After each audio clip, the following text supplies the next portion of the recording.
Hi, Erik. Hi. It was obviously a challenging game at Newcastle, a difficult day. Lots of things have been brought up since then. What's your reaction? We had a week with 2 good performances and 1 bad performance. So from there on, we carry on. I think the team is in the good direction. I think we played very good football. We scored brilliant goals against Galatasaray and against Everton. So against Newcastle, we didn't play great. We knew that. We were not happy with that performance. But although we stayed in the game till the final moment, with a little bit luck, even we had 2 good opportunities in the end, so we could have even steal a point. So if we a little bit more determination in such a moment, I think we could have taken something with it. But still, I think we are in a good direction. We are in the ranking. Of course, we dropped, but I think we are not too far away. So we are okay.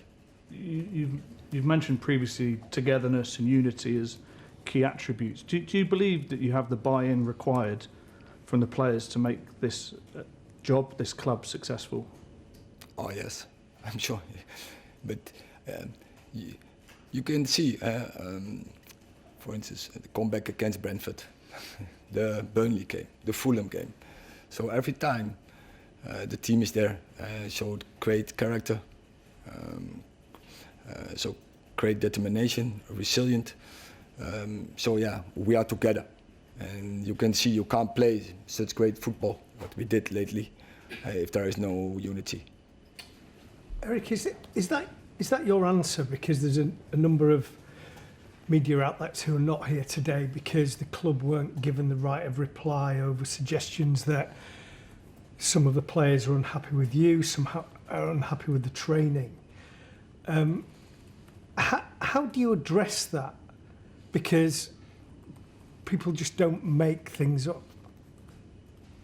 Oh, but they should come to us first and not go around in our back printing articles.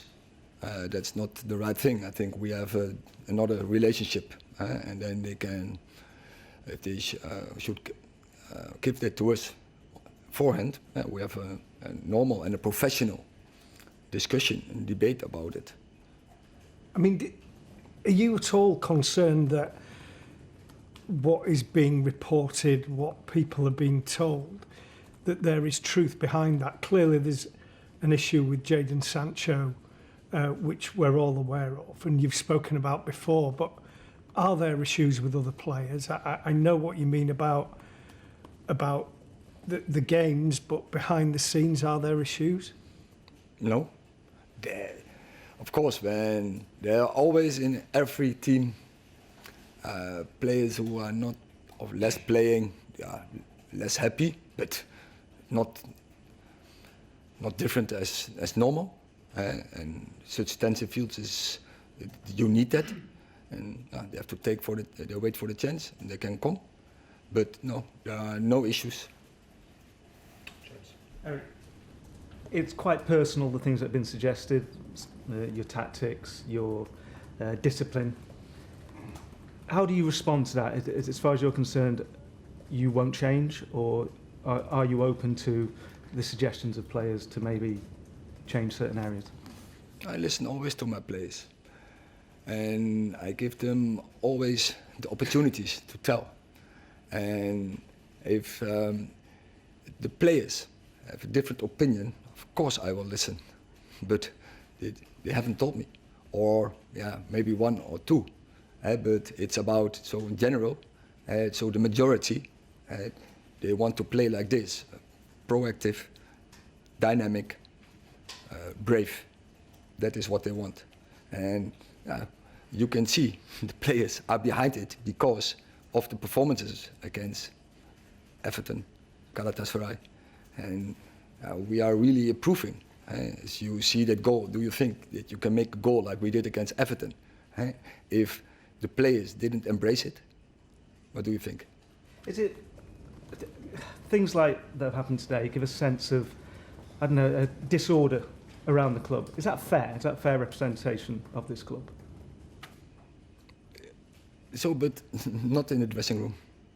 And I don't know what you. Of course, there are a lot of rumors about strategic review, but it's not that we get distracted from it. We are on the journey, on the route. We know we are still in transition, but we are in the wrong, or we are in the right direction. And you see it, like how we construct the team, how we develop the team, how the team is progressing, how young players coming in, and you see the potential, how they can contribute to very successful Manchester United for the future. Thank you. Erik, you talk about the performance against Galatasaray and not so much against Newcastle.